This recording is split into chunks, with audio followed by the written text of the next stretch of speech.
पुराने जमाने की बात है। दूर किसी बस्ती में दो भाई रहा करते थे। दोनों लकड़हारे का काम करते थे। बड़े भाई का नाम इब्राहिम था, जो फितरत का नरम, बात का सच्चा और किरदार का ईमानदार था। छोटे भाई का नाम जरियाब था, जो मेहनती, होशियार मगर थोड़ा जज्बाती था। दोनों एक ही झोंपड़ी में रहते थे। हर सुबह सूरज निकलने से पहले अपने कंधों पर कुल्हाड़ियां उठाकर जंगल की तरफ रवाना होते। पेड़ों के सायों में दिन भर की मेहनत करते, लकड़ियां इकट्ठी करते और फिर शाम ढले बाजार में बेचकर घर का गुजर बसर चलाते। उनके वालिद, जो कभी खुद भी इन्हीं रास्तों पर पसीना बहाते रहे थे, मरने से पहले दोनों को अपने पास बुलाकर आखिरी नसीहत कर गए थे। मेरे बच्चों, हमेशा इत्तेहाद से रहना, कभी जुदा मत होना। दुनिया में बहुत से रास्ते मिलेंगे, कुछ आसान, कुछ मुश्किल, मगर याद रखना, हलाल का लुक्मा ही दिल को सुकून देता है, चाहे थोड़ा ही क्यों ना हो। और कभी भी अमीर होने की जल्दबाजी में कोई ऐसा कदम न उठाना जो तुम्हें गलती की तरफ ले जाए। मेहनत में बरकत है और बेईमानी में जिल्लत। ये अल्फाज दोनों भाइयों के दिल में नक्श हो गए थे। इब्राहिम तो वैसे ही सीधे रास्ते का मुसाफिर था, मगर जरियाब, वो जवान था। जिंदगी की तलखियों और मायूसियों को कभी कभी अपने रास्ते में रुकावट समझ बैठता, मगर बाप की नसीहत हर बार उसे रोक लेती। इब्राहिम और जरियाब हर रोज की तरह सुबह सवेरे उठते। बस्ती यह अभी नींद में होती, मगर ये दोनों भाई अपने कंधों पर कुल्हाड़ियां डाले जंगल की तरफ रवाना होते। जंगल में दाखिल होते ही उनका काम शुरू हो जाता। इब्राहिम इत्मीनान से, सलीखे के साथ लकड़ियां काटता, जबकि जरियाब जल्दी जल्दी, जैसे वक्त को मात देना चाहता हो। उसकी हमेशा कोशिश होती कि वो शाम तक लकड़ियों का ढेर लगा दे, ताकि वो बहुत पैसे कमा सकें। शाम ढले, जब सूरज पेड़ों के पीछे छिपने लगता, वो दोनों लकड़ियों के गट्ठर बांधकर बाजार की तरफ रवाना हो जाते। बाजार पहुंचकर लोग उनकी लकड़ियां खरीदने के लिए आगे बढ़ते। इब्राहिम सारी लकड़ियां मुनासिब दामों पर बेचता। जो कुछ कमाई होती वो दोनों बराबर बांट लेते और फिर दोनों भाई अपनी मर्जी के मुताबिक का खाना खा लेते। वक्त गुजरता गया और शुरू में दोनों भाइयों की जिंदगी पहले की तरह सादा और पुरसुकून रही, मगर इंसानों के दिल कभी एक जैसे नहीं रहते। आहिस्ता आहिस्ता दोनों में फर्क आने लगा। आहिस्ता आहिस्ता जरियाब के दिल में एक ऐसी तब्दीली आने लगी जिसका एहसास उसे पहले पहल खुद भी ना हुआ। कभी थोड़ी थकावट का गुस्सा, कभी बाजार में ग्राहकों का सख्त रवैया, कभी ये सोच कि वो जवान है, उसे ज्यादा कमाना चाहिए। ये सब जज्बात उसके दिल के किसी कोने में जमा होने लगे। बस्ती में एक अधेड़ उम्र बेईमान आदमी रहता था, जिसका नाम सुफियान था। वो ऊपर से मीठा मगर अंदर से काला था। उसकी नजरें काफी दिनों से जरियाब पर थीं। वो जानता था कि जवान दिल को भड़काना आसान होता है। एक दिन वो बाजार के करीब जरियाब के पास आया, मुस्कुराया जैसे बहुत खैर ख्वाह हो, और बोला, अरे जरियाब, तुम तो इतनी मेहनत करते हो, पूरा दिन जंगल में पसीना बहाते हो, मगर क्या तुमने कभी सोचा है तुम्हारा भाई तुमसे ज्यादा फायदा उठा रहा है? जरियाब ने चौंक कर उसकी तरफ देखा। आदमी ने मकाराना अंदाज में बात आगे बढ़ाई। तुम दोनों लकड़ियां काटते हो, मगर जब बाजार में बेचने की बारी आती है तो इब्राहिम आगे खड़ा होता है। तुम्हें क्या पता वो असल कीमत क्या बताता है? तुम्हें तो बस वही देता है जो वो चाहता है, शायद आधा, शायद उससे भी कम। जरियाब के दिल में पहली बार तेज सा चुभता हुआ ख्याल आया। नहीं, मेरा भाई ऐसा नहीं, उसने धीमी आवाज में कहा, मगर लहजे में पहले वाली मजबूती न थी। आदमी ने कहका लगाया, जैसे किसी कमजोर जगह पर वार कर चुका हो। अरे, दुनिया ऐसे सीधे लोगों से नहीं चलती बेटा। तुम बहुत मेहनत करते हो, असल कमाई तुम्हारा हक है। मगर इब्राहिम, वो लकड़ियां कम काटता है, लेकिन हिस्सा वो पूरा लेता है, और लकड़ियां भी कम कीमत पर बिकती हैं। अगर तुम अकेले होते तो तुम बहुत ज्यादा पैसे कमा सकते हो। ये कहकर वो आदमी चल दिया, मगर जो बातें वो छोड़ गया वो जरियाब के दिल की जमीन में जहर का बीज बनकर रह गईं। अगले दिन जंगल में काम के दौरान जरियाब के दिल में अजीब ख्यालात आने लगे। क्या सचमुच वो आदमी सच्चा कह रहा था? क्या इब्राहिम मुझे कम हिस्सा देता है? क्या वो लकड़ियां ज्यादा दाम पर बेच सकता है? क्या हम दोनों ज्यादा अमीर हो सकते हैं? इब्राहिम हस्बे मामूल पुरसुकून अंदाज में लकड़ियां काटता रहा, मगर जरियाब के हाथों की चाल बदल चुकी थी। उसकी नजरें कभी लकड़ियों पर, कभी अपने भाई पर। अचानक उसके जहन में एक नया ख्याल भी आने लगा। बाजार में लकड़ियां सस्ती क्यों बिकती हैं? लोग तो ज्यादा कीमत पर भी ले लेंगे, हम क्यों कम पर बेचते हैं? हमें तो ज्यादा फायदा उठाना चाहिए। ये वही जरियाब था जिसे कभी बाप की नसीहत याद आती थी। बेटा, जल्दी में गलती न करना, हलाल कमाई में ही बरकत है। मगर अब बाप की नसीहत धुंधली पड़ चुकी थी। दिल में लालच के साये उतरने लगे थे, और जिस दिल में लालच जगह बना ले, वहां इत्मीनान की रोशनी आहिस्ता आहिस्ता मध्यम होने लगती है। उस दिन के बाद जरियाब के रवैये में भाई के लिए वो नरमी बाकी न रही जो पहले थी। दिल में उगे शुबुहात आहिस्ता आहिस्ता उसके लहजे और किरदार में झलकने लगे। एक सुबह दोनों हस्बे मामूल जंगल पहुंचे। इब्राहिम कुल्हाड़ी चलाने ही वाला था कि उसने अचानक देखा जरियाब एक बिल्कुल तंदुरुस्त हरे भरे जवान पेड़ पर कुल्हाड़ी मारने लगा है। इब्राहिम ने फौरन हाथ रोक दिया। जरियाब, ये पेड़ नहीं काटना चाहिए, उसने नरमी से कहा। हमें वो पेड़ काटने चाहिए जो सूखे हों, ताकि जंगल का ज्यादा नुकसान न हो और जंगल हरा भरा रहे। जरियाब ने कुल्हाड़ी नहीं रोकी, बस गुस्से से बड़े भाई की तरफ देखा। और अगर ये पेड़ बिकता है तो, अगर इससे ज्यादा दाम मिलते हैं तो हम महंगी लकड़ी क्यों छोड़ें? इब्राहिम ने गहरी सांस ली। जरियाब, हर चीज सिर्फ पैसे से नहीं तौली जाती। लालच रास्ता बदल देता है। हरा भरा पेड़ काटना न हमारे पेशे के लायक है, न जमीर के। ये सुनकर जरियाब के चेहरे पर तपिश बढ़ गई, जैसे पहले से भरा हुआ गौसा अब फट पड़ने को हो। जरियाब ने अचानक कुल्हाड़ी जमीन पर जोर से मारी और सख्त आवाज में बोला, बस बहुत हो गया, आज के बाद हमारे रास्ते जुदा हैं। तुम अपनी मर्जी से काम करो और मैं अपनी। मुझे न तुम्हारी रोक टोक चाहिए और न तुम्हारी नसीहत, और सच कहूं तो तुम्हारी मुझे अब कोई जरूरत नहीं। इब्राहिम घंग रह गया। पत्तों की सरसराहट भी जैसे थम गई। जंगल का सारा माहौल एकदम सन्नाटे में डूबने लगा। वो कुछ लम्हे खामोश खड़ा अपने छोटे भाई को देखता रहा, उसी भाई को जिसे वो बाप के मरने के बाद अपने बच्चों की तरह समझता था, और उसे बाप की कमी का एहसास न होने दिया। आखिर वो धीमी आवाज में बोला, जरियाब, ये तुम क्या कह रहे हो? हम भाई हैं। मगर जरियाब ने बेरुखी से मुंह फेर लिया।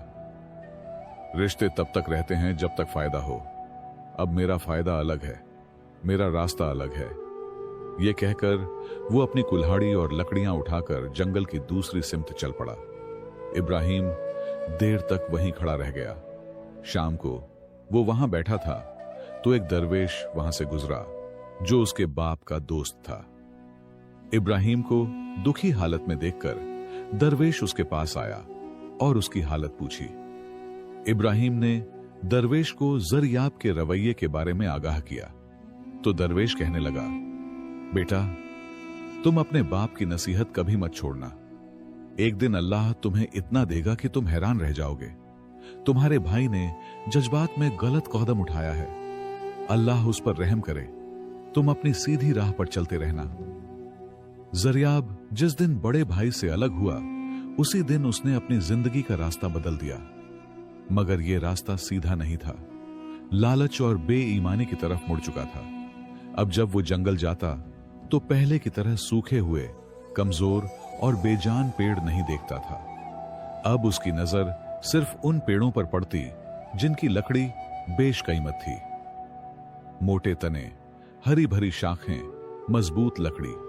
वो हर रोज जंगल के अंदरूनी हिस्सों में जाकर तनोमंद पेड़ों पर कुल्हाड़ी चलाता। घंटों में एक पेड़ गिरता और उसके साथ साथ गिरता था उसका एहसास, उसका खौफे खुदा, उसका वो हिस्सा जो कभी बाप की नसीहत से बंधा था। बाजार में बढ़ता नफा, बढ़ता गरूर, जब वो ताजा मजबूत लकड़ी लेकर बाजार पहुंचता तो लोग हैरान हो जाते। ये लकड़ी तो बहुत आला है, इसकी कीमत दुगनी है। जरियाब ये तारीफें सुनता और उसके चेहरे पर गरूर की चमक उभर आती।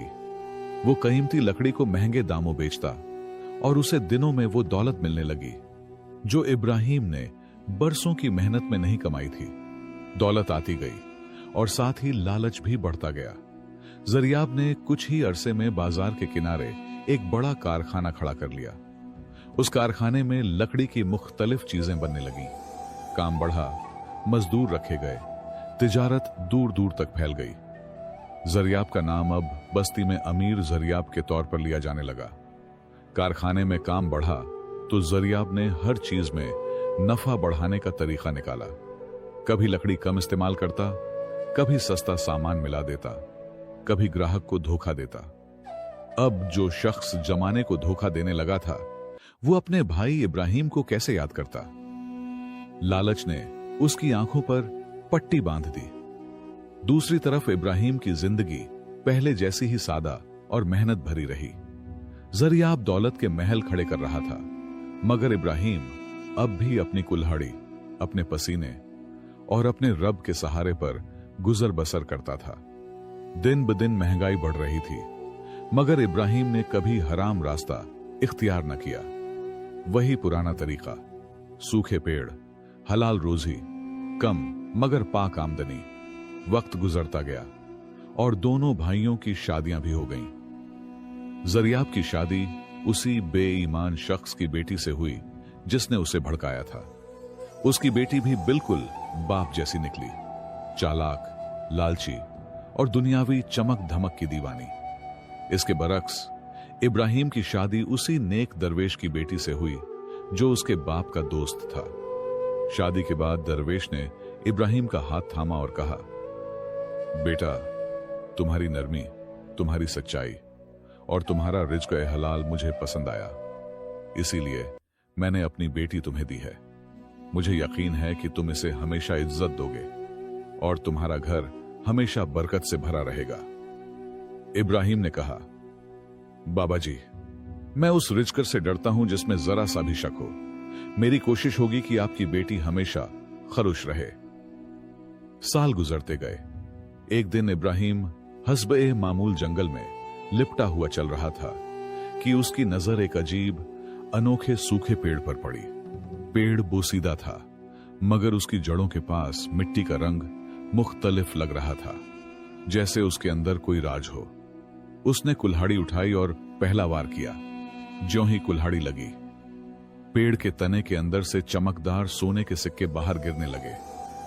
इब्राहिम हैरान, बिल्कुल शशदर, वो पीछे हट गया, जैसे अपनी आंखों पर यकीन ना आ रहा हो।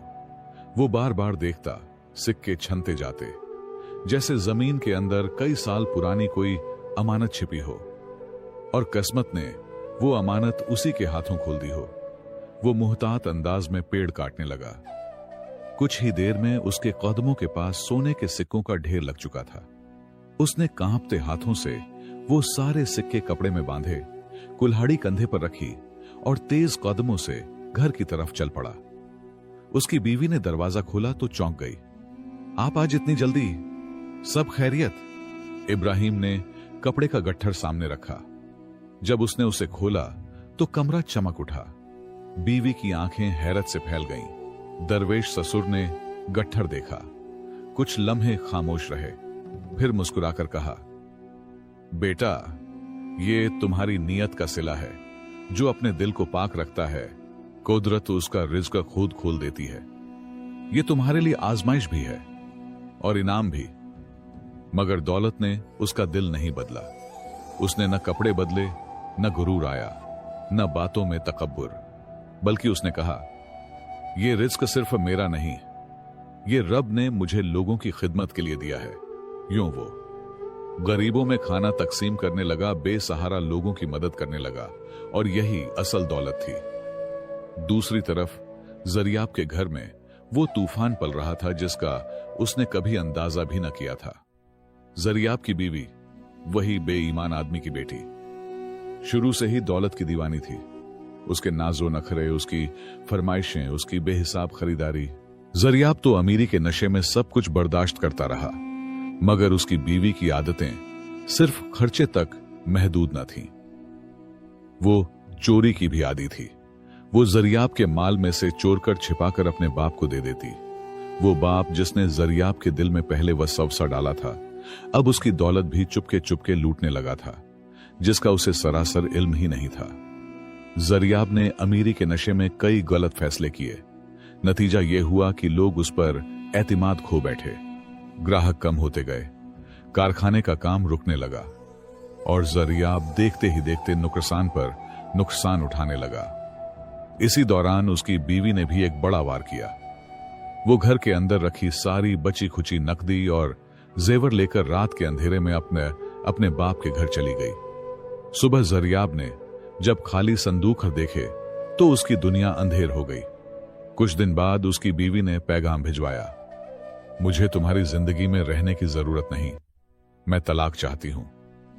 जरियाब गमसुम बैठा रहा। जिस दौलत के लिए उसने भाई छोड़ा, जिसके लिए उसने हराम रास्ता इख्तियार किया, आज वही दौलत उसका घर, उसका सुकून और उसकी इज्जत सब कुछ ले गई थी। तलाक हो गई। घर खाली, दिल खाली, बटुआ खाली, सिर्फ अफसोस बाकी रह गया।